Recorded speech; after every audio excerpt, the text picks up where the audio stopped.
Okay, so today was a fairly emotional day for me, and I decided to use some of my intuition and my animal spirit cards that I had got and see what came up. So first I smudged with some buffalo sage, and then I laid out some crystals. That's the crystal that sits in my room, on my side, in our room on my side of the bed. That's the two crystals that sit on Mark's side of the bed. And then I just have some selenite, and of course this one always reminds me of my mom. And that's the crystal that we always leave on our coffee table.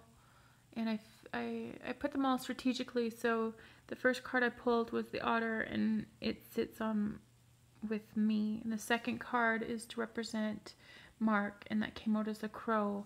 And the third is the stingray, which represents the current relationship. So I just really asked my spirit guides to guide me, to tell me where we both were in our relationship. And so what I see here in this spread, the first card is me, like I said, so the otter. So this otter, quite often Mark and I would go to sleep together and hold hands like otters would. We'd always say that, and sleep holding hands. And the last night that Mark was home, we did hold hands before he moved out, and so that was pretty special to me. In this I can see that the otter is looking at the crow, and the crow, Mark, is looking away. I can also see in the otter these blues and turquoises and yellows, and to me that really is a brightful, playful, youthful color. So yeah, the crow, as soon as I saw it, I seen a very dark looking kind of picture, ominous almost, and I see that the crow is sitting on top of all of his light and love, and I can see that he's in control. This crow is in control of all of that love and light, and you can see how all the colors are in one spot, and you can see that they're trying to shine, but all that's shining is darkness from them.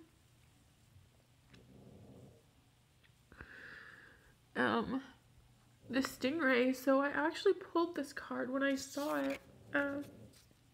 So Mark and I bought these cards when we were in Victoria, and we had an amazing trip to Victoria. And so when I saw this card, I was like, oh, that's us. That's our relationship. That's how Mark and I are. I didn't remember what was on it until I turned it, I see. So, I really see in this stingray that,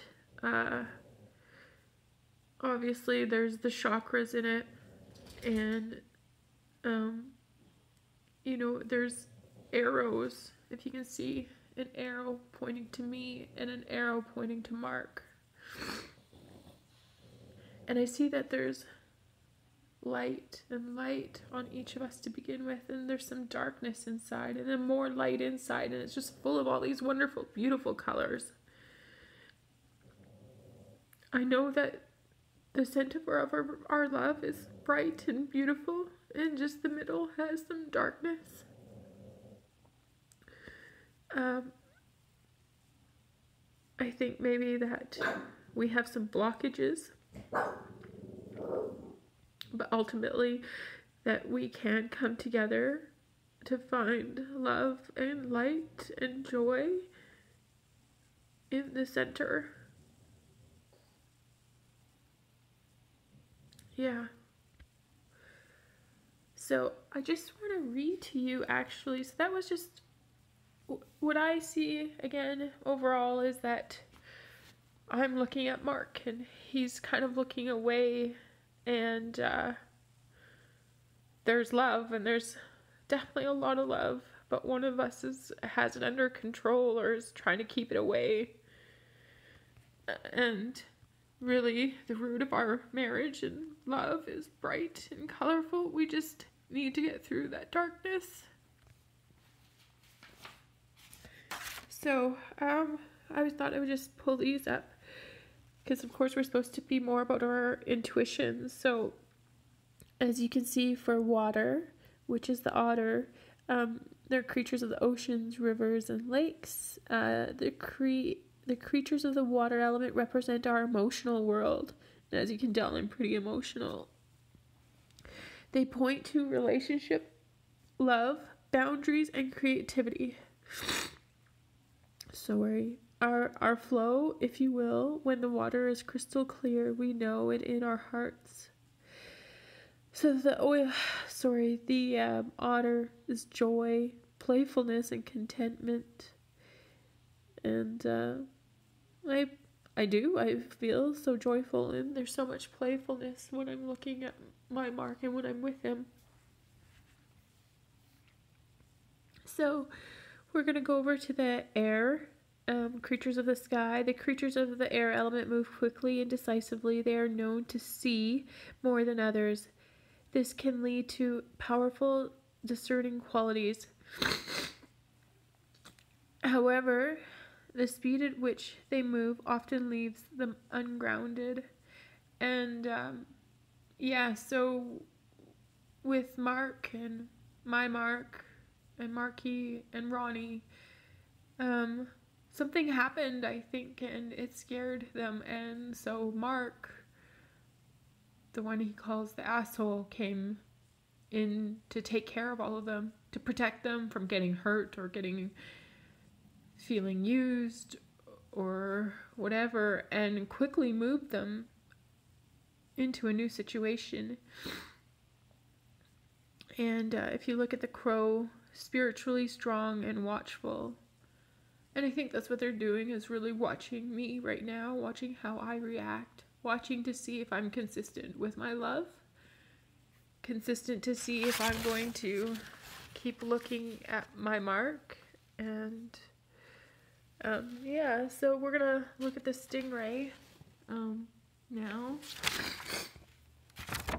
So the stingray again is water, which, I mean, it points to the relationship, love, boundaries, creativity, our flow, if you will.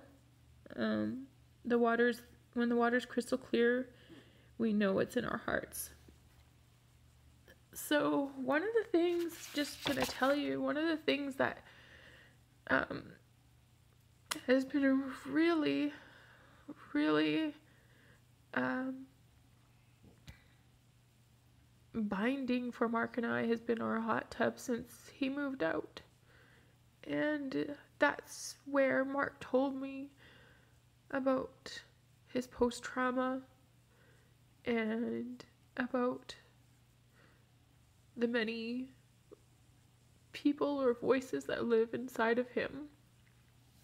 We've had a lot of healing in our tub, and we've reached many levels of